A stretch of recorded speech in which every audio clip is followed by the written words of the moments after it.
Hello everyone, welcome back to another round of the Crazyhouse Team League. This time we have a match between pkr5025 and eldebarva. So I've covered a previous pkr match last week in round 4 and haven't covered any games from eldebarva yet. So this is the final round of the Crazyhouse Team League just before Christmas. And as I hope to remember at the end, when I show the website with all the pairings, for some people in some time zones, in fact probably most time zones, it will end before Christmas, but there's actually a couple of matches on Christmas Day my time here in Sydney, Australia, because we're ahead of most of the time zones in the world. So this is a 7+7 match, just a 2-game match between these two players on screen, and it may take about half an hour. So I've only missed the first 9 moves or so I will take the time, because it's a slow game, just to go back to the start and show you from move 1. So I'll be following pkr with the black pieces in the first game, and we have d4, d5, symmetrical position so far, bishop g4, so there'll be a pin as soon as white plays e3, but first kicking the bishop away, and g4. So aggressive play from white, but it might turn out to backfire. We'll see what happens. Bishop g2, e6, bishop d6. Very sensible, trading the dark square bishops. Knight e5, preventing a trade. Knight bd7. The knight here turns out to usually be safer than on c6, because there is a potential trade of pieces, and then you might see in future a bishop at b7, taking advantage of the weak pawn on c6. So the knight tends to be a little bit safer on d7 in most cases. Knight df3, just solidifying the two knights together on e5. Knight e4, always a useful move for black, and potentially freeing the other knight for f6. And the last move in the game so far is pawn to h4. So I can see on Lichess that I'm the only spectator so far, and hopefully if people notice the stream, they will start watching also on Lichess. So black to move, and how to respond to pawn to h4. So you can see neither side has castled yet. With so many pieces congregating on the king side, you might even anticipate it at some point black may play queen e7 and castles queenside. But how to respond to the threat of h5. So if black plays h5 himself, then maybe a knight takes g6. I can't see that it's terribly weakening, although it looks like there's a hole on f7. There wouldn't be a lot of trades. I mean, maybe white would end up with 2 bishops, but it seemed like h5 was a reasonable option. Instead, he's trading the knight first, giving white a big choice which way to take back. And you would assume if pawn takes, then bishop c5 would be a good response, so targeting the weakness on f2. Perhaps we might see a knight at d3, defending and attacking at the same time. So I'm anticipating bishop c5. Bishop b4 check is another option, trying to provoke c3 from white, and then we might see a sacrifice on c3, but then also king f1 is another option for white. And then that gives black the option to sack on f2, replace a knight on e4 with check. And black has to decide if that sacrifice is worthwhile, or better to just counter the threat of h5 by playing h5 himself. So the bishop's done its job here on b4. Is there any need to keep the bishop here? We might see the bishop come back for defense at some point. But I would probably go pawn to h5 if I was playing black here. So as usual, there's a little bit of a delay, just in case anyone wants to stream snipe me. Of course, I'm not the one playing, but if the players find any of my comments at all useful, it's good to have a delay while watching an official Team League match. So black to play, still plenty of time, 4.5 minutes left each.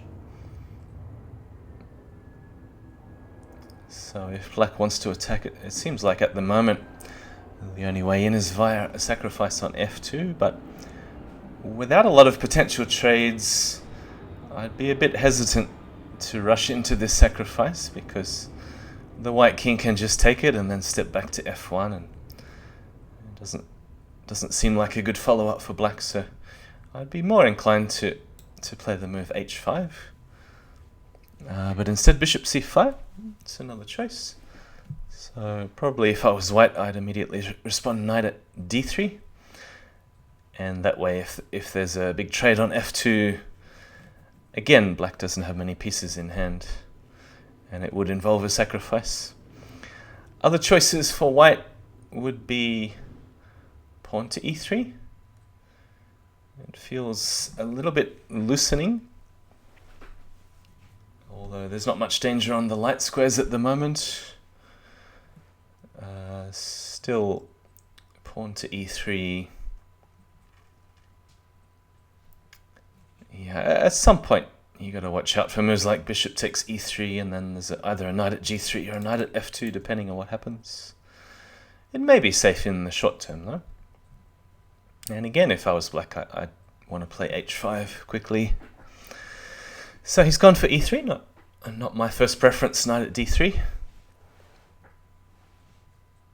And we'll see if black wants to push h5. So he's had several opportunities, and it seems like he's looking at every possible alternative except for pushing the h-pawn, but I would be worried about white playing pawn to h5 if I was black here. And you can see from the ratings, eldebarva is quite a decent chess player, 2300 bullet. So if we get down to a time scramble, that's something to watch for, and I'm not sure about pkr's. Yeah, so much lower blitz and bullet ratings for pkr. He seems to be more of a Crazyhouse specialist.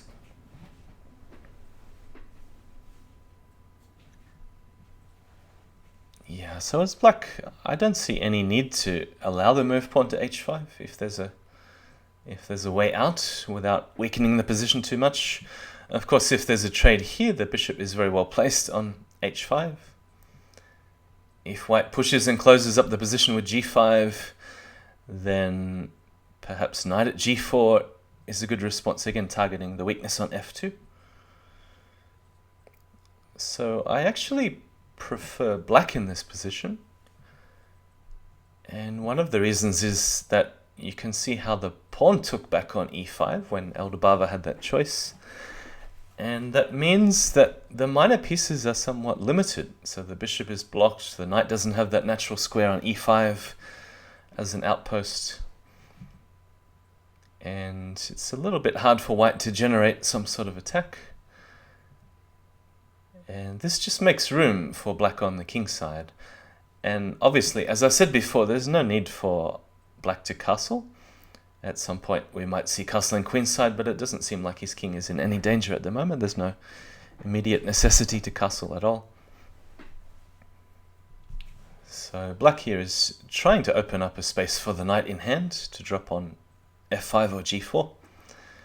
And you would think at the moment knight at g4 is a big threat in the position, forcing white on the defensive. And again, I'm looking at moves like knight at d3 to defend, after white clarifies the situation what to do with the pawn on g4.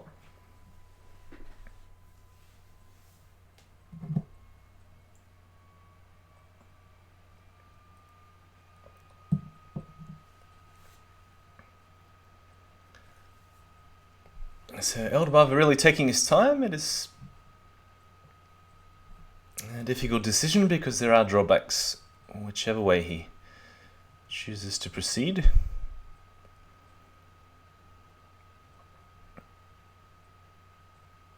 And possibly a third option is to move the knight to g5 and to clear the space for the queen, but in that case the queen would be a bit vulnerable to a bishop h5 after the pawn trade.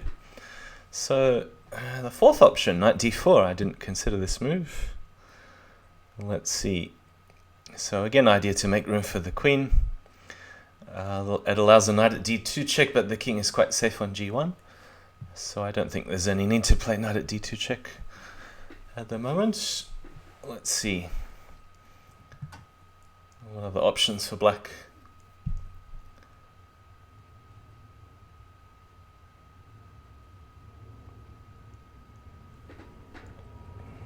Again, I don't think a sacrifice is worthwhile at the moment.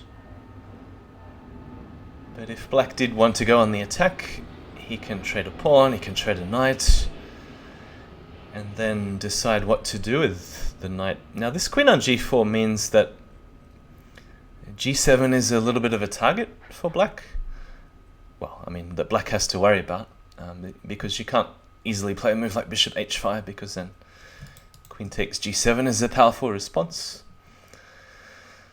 So if he's thinking about trading a lot of pieces, perhaps it's a bit wiser to perhaps stick a knight on f5 and try and target the pawn on h4, but then white could respond pawn to h5.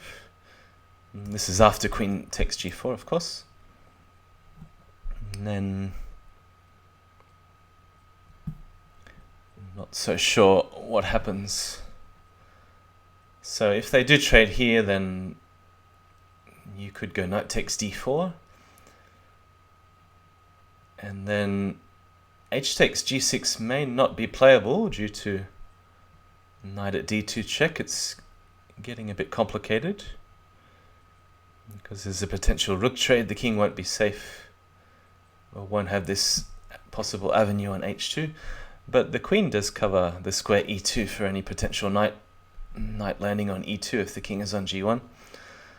So I'm looking at queen takes g4, a trade on d4, and then there's a potential to stick a knight on d2 check. White has the option to trade a bishop, and you could even run back to e1 if you don't feel safe on g1. So white hasn't taken back the pawn on g4, instead he's pushed h5. So ahead OTG says, what is the team league? I will put up, perhaps in between the games, I'll have a quick moment to put up the website with the Crazyhouse Team League.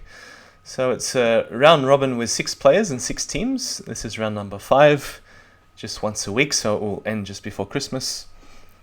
And the boards are arranged, so the top board could be anywhere between about 2200 and 2600. And you play someone roughly the same rating, give or take 100 or 200 points on your board. And they're just 2-game mini matches. So with 6 boards, 2 games, it's a total of 12 points that each team can score per round. And there used to be a summary on the webpage of all the team points. We'll see if we can find something approximating a summary. I don't think the summaries or the standings are quite working, but I'm sure we can work it out when we take a look later.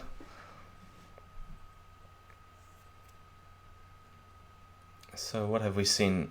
Just jumping back, pawn to f3, hg6 takes g2, king takes g2, and white is down to 19 seconds with an increment of 7. Who is your partner? Well, it's teams of 6, so what do you mean, who is your partner? I'm actually a sub or an alt for a team called Neil before Zod, that's ZHOD. And J-Killer, or JK the Bullfrog, replaced the main player GSVC a couple of times. I replaced him a couple of times while he was playing in some OTB tournaments. And I think GSVC is back for the final round, round 5. So teams of 6. And this is board number 3, this match that we see here between pkr and eldebarva. So rook takes h1, a check, a couple of checks here. I think the checks are going to run out very soon though. And white has to calculate if he wants to take back with the queen. Is bishop at f3 or bishop at h3. Very dangerous, it does look like it.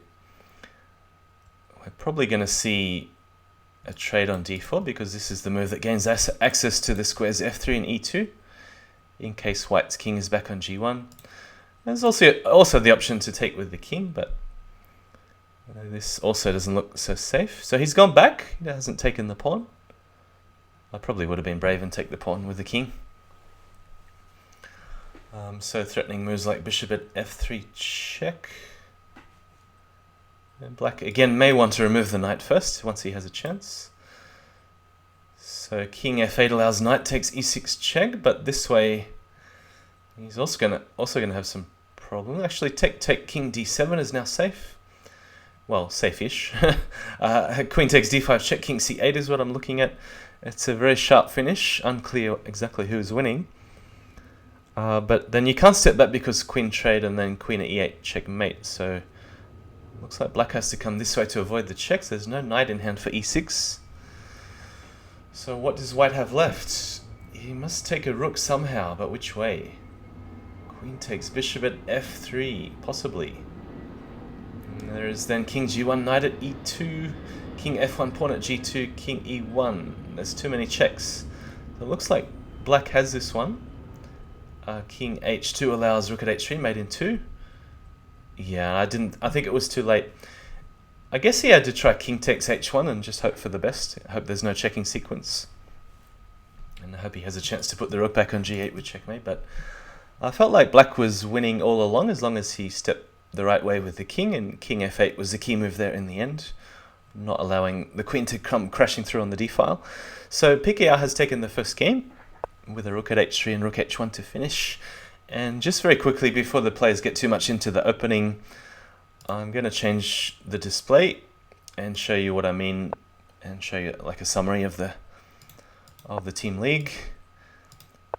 So just coming up to the top of the page, these are the pairings, and you can see the team names here, just underlining if you can't see the mouse.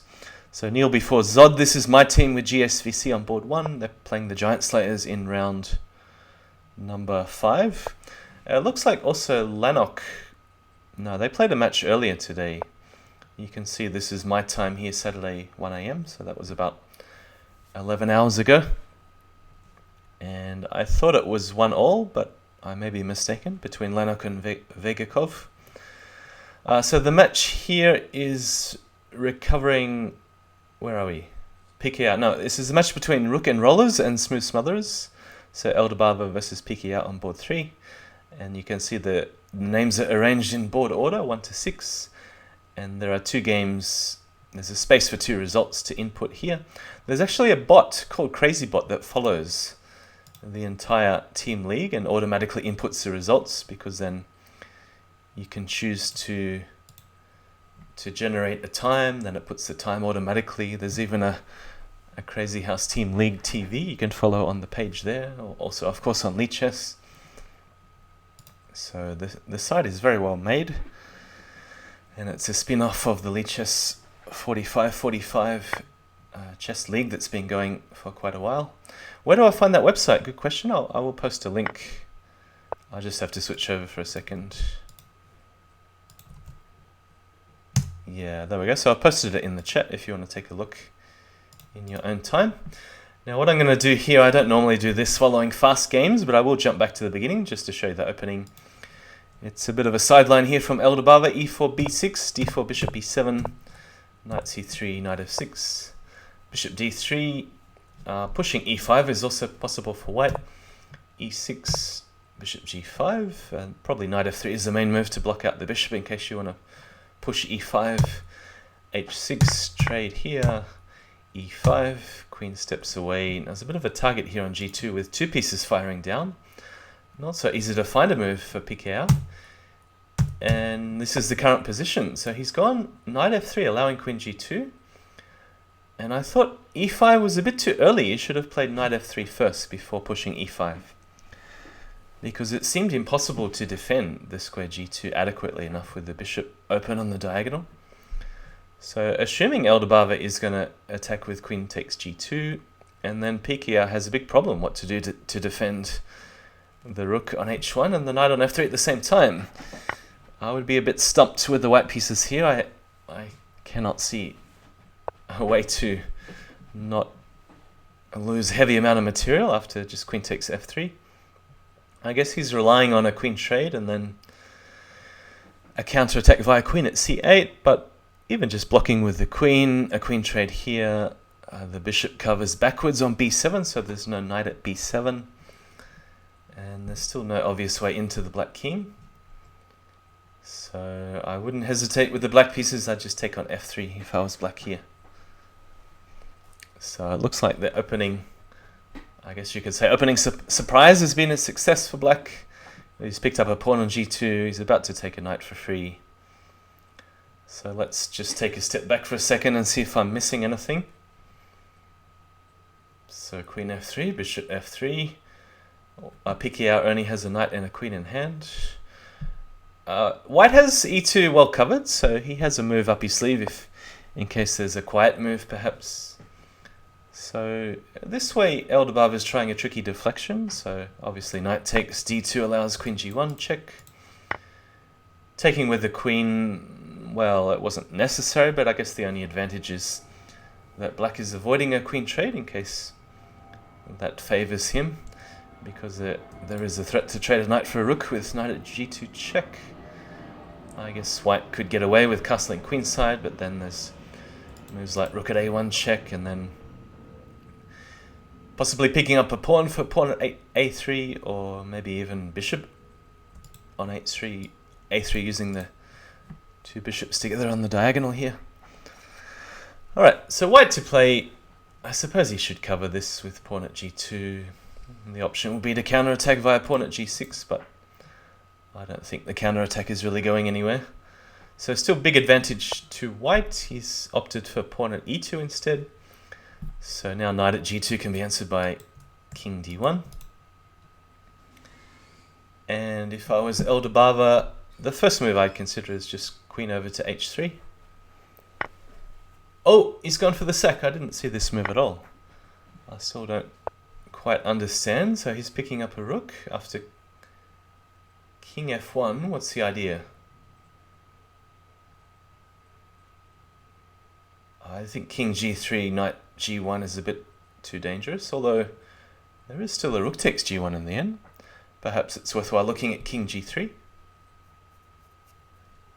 But let's just see what happens. What's the idea after king f1?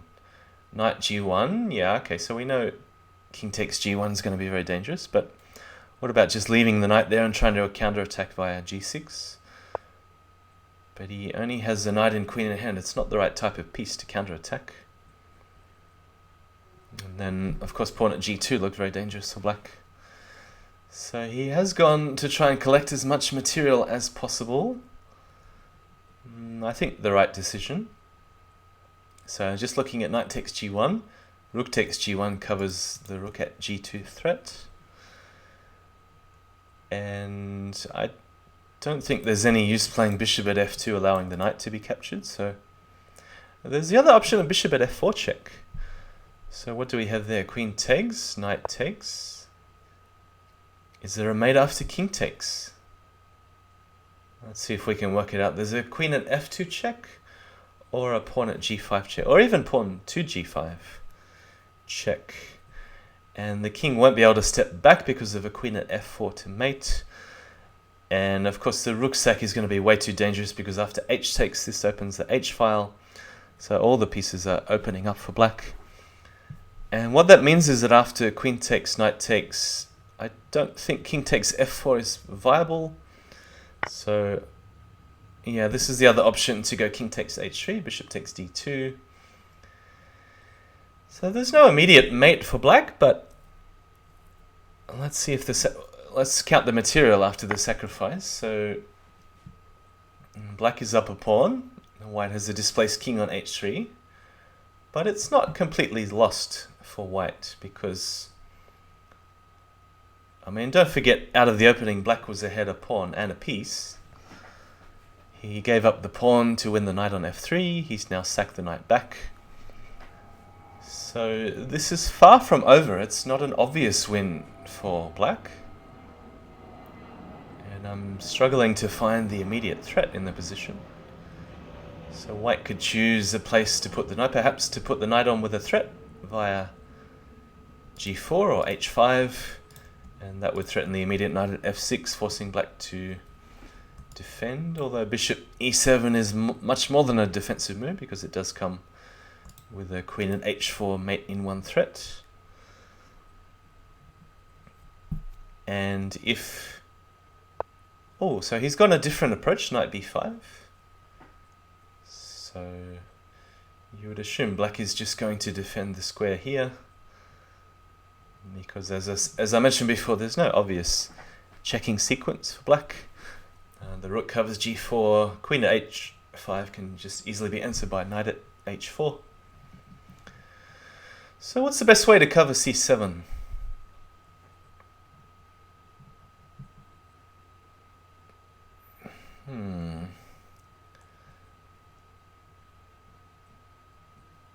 What about just knight a6 for black? And it'll also potentially useful to open up the back rank in case there is some checking sequence later on via knight at d6. Not at the moment, of course. This move also helps to stop any potential bishop takes c3 and then following up with knight at f4 or knight at f2 check. So it's a little bit harder for black to initiate some exchanges. So if I was black, I'd look at knight a6 first. I guess he's thinking about other options. So PKR's gone into what I call the confession booth. It's where you can make a whisper to the chat. And he says, despite my horrible opening, I guess I have a threat. Well, yes, I'm not even sure it's a mate threat though.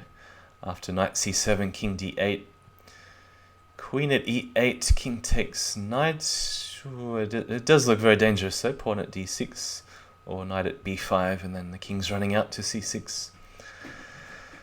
So unless this move comes with a realistic threat, I probably would have avoided it because it may be better to wait till white clarifies where he wants to put his pieces before dropping the queen. We'll see how useful this move ends up being because I assume white's just going to go knight at h4 and I can't see any checking sequence unless I'm missing something with pawn at g4, rook takes, queen takes, sacrificing the queen for the rook. But then you'd have to find a way to cover. Ooh. Let's take one more look at that. Knight at h4, pawn at g4. Rook takes, queen takes, king takes, rook at g5 check. It's close to a mate after king h3. What does he have? Only one pawn in hand. So notice bishop g2 would be mate except for the knight that just lands on h4. Knight takes g2 would be possible. And the other check is pawn at g4, king g3. And how do you cover f2? There's no other reasonable check. So I don't think this checking sequence works with the queen sack on g4. The other move to consider would be, well, there's either h5 if the king is on g4 or rook at f4 check, king g3. And again, I don't quite see how the pieces are arranged to keep checking. And then the counterattack is real. So knight at h4 as predicted. The only reasonable check to consider is pawn at g4, rook takes g4. Yeah, so as PKR is saying in the whisper, I don't see his mate, but maybe black has one. I also don't see it. And yeah, after that rook at g5, the key defender is the knight covering the bishop g2 mate in the sequence I was talking about before. And you know, it may even be possible to answer pawn at g4 with king g3. It looks very risky at first. Bishop f4, king takes f4, queen g5, king back to g3. And I still don't quite see a mate. But I would think that rook takes g4 would be the best move for white if pawn at g4 check. So again, let's just go back to this defensive move knight a6 because I think it is necessary for black to defend. And try to evaluate the position with white to play after knight a6. So all black needs is one more move, for instance bishop e7, and then there's some serious danger with the knight on h4. And even if white finds a way to defend the knight on h4, black always has the option to trade and then use that knight to check, for instance knight at f4. and then there is some serious trouble to the white king. So let's see if white can find a useful move after knight a6.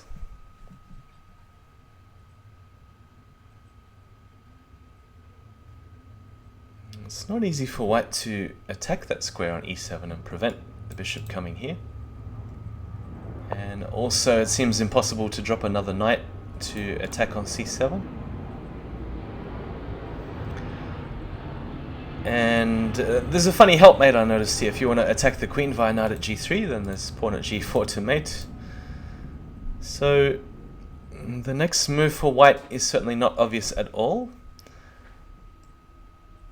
He would have to give a lot of material, but one option to consider is putting a knight on g6 to try and prevent or slow down bishop e7, and then answer pawn takes with bishop takes check, queen takes, knight takes, and then black has pawn bishop knight to try and set up a mating net.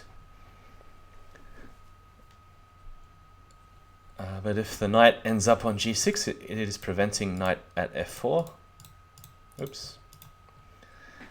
Yeah, so it may look like a crazy move, but knight at g6 I would actually consider, because I just don't see a lot of options for the white team here on what to do. So it may turn out that this queen at h5 was useful after all.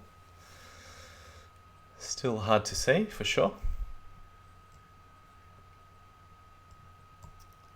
So black is the player that needs trades to continue his attack. But for white to make any sort of a reasonable move, it looks like he's going to have to trade some pieces, or allow bishop e7 in initiating a trade. There are also moves to consider, like bishop back to g5, even pawn at g5. And black just wants to keep this diagonal open to cut off the retreat.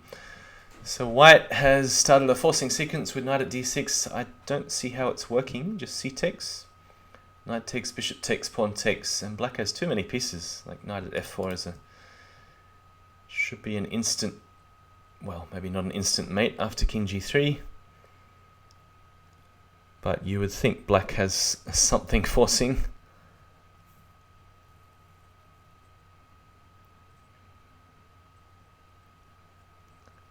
Just looking at options with the king running back to f2, and then perhaps there's a knight h3, king f1, and then black will need a diagonal for g2. There's also queen takes h4 with check if the king ever lands on f2. So that should be decisive. But on g3, if the king is on g3, where is the next check? Even if black has two knights. So he's taken with the pawn. And the obvious move is knight at f4 check. But then black still needs to follow up after king g3. So looking at moves like queen g5 check, blocker on g4, knight at h5, king f2, then queen takes h4 check. And I think that should be winning for black. So I don't think there's any need to defend for black, the mate threat on e7. Much rather attack. But what's the idea here? Is the knight going to be hanging after king g3? Or is there a force sequence with pawn at f4, king takes f2, queen takes h4 check, king f1, knight at e3? Is that the idea? So white will have to block the check, let's say with, there'll be a pawn here with a bishop, pawn takes, h takes, no, he's got a different approach, king f2. Oh, is that a mate with rook at h1 to finish? So pawn at e3, king f1, queen takes, king takes, rook at h1, it's a mate in 3. It's a mate in 3 for black. No, he's missed it. Pawn at e3 was a mate in 3. Queen takes rook. And still notice that diagonal is wide open with the rook at h1 to finish. It still looks winning for black, but it's giving white some defensive options via bishop at g3. He must play bishop at g3. He can't allow knight at e3 checkmate. So that's it. Knight at g4, leaving the square e3 open. So pawn at is an option, knight e3 is an option, but that may not lead to anything more than just a draw. Pawn at g2 was an option. Knight takes h2 also. Alright, he's gaining some time on the clock. So Grandmaster style, just looking for the finishing blow. Let's see if knight takes h2 works. Bishop takes pawn at g2. Rook takes, bishop takes, king takes. Rook at f2 should be a finish. So it looks like eldebarva has missed quite a few mates, but this is a good move because there's no pawn to block, which means he can add another knight to his arsenal. And again, that should be mating with knight at e3 check. Rook takes, knight at e3. It's mate in two. And he's not going to miss this one because you can also just use the knight on the board. You don't have to use a new knight. So that's it. And eldebarva equalizes with 1 game all. So exciting 2 games between these 2 players. eldebarva equalizes the mini match, 1 game all. And I'm sure the audience would like to see some more games, but that is it. Unfortunately, we don't see any more just yet. We'll have to wait for another match to be arranged, and I will show you the coming up matches. So that is the end of today's. Well, there may be some more matches today, but I think nothing organized yet. I'm going to jump over to the upcoming events or upcoming matches, and I will show you okay's blog. So again, I'm going to post this in the chat. So this is okay's Crazyhouse blog, and if I change the display, hopefully you can see on the right hand side how there's a calendar of upcoming matches and events, also including the Crazyhouse Elite and any other Crazyhouse events that are upcoming. And if I scroll down a little bit on the calendar, hey guys, good games. So a bit of an unfortunate opening from pkr. Lost a pawn and a knight. There's a bit too much pressure on g2. So I think if you trade on f6 pkr, that it's important to play knight f3 early before you push e4, e5. So just showing you here, where are we up to? Saturday the 21st of December. And that match here was just played between eldebarva and pkr. And if we scroll down a little bit, the next match is, it's showing you the Sydney time. So if it says 1 AM Sydney time, this means 2 PM UTC. So that's 2 PM on a Saturday. There's the next match in about, what's that, about 12 games? 12 hours, sorry. And just coming down again, we see also at the same time Crazy Home versus Legion Destroyer. And Duvid versus Pepelo coming up, so that's a board 1 match here, board 2 match here, and there are many other matches to be organized. So I'd be interested in commentating on just coming over to the Team League page again. And I can see just very recently, as this match has been in progress, GSVC has organized his match with Rapid Variance, and this will be played on the 23rd at 2 PM UTC. And here it's showing you again the Sydney time, which is my local time. Tuesday at 1 AM. It's a bit of an unfortunate time. We'll see what's possible, because if there's no neighbors with young kids getting up early on Christmas Day or Christmas Eve, then maybe it's possible to cover this match. Should be a good one. So we have 2 of the top players here in the league, GSVC and Rapid Variance.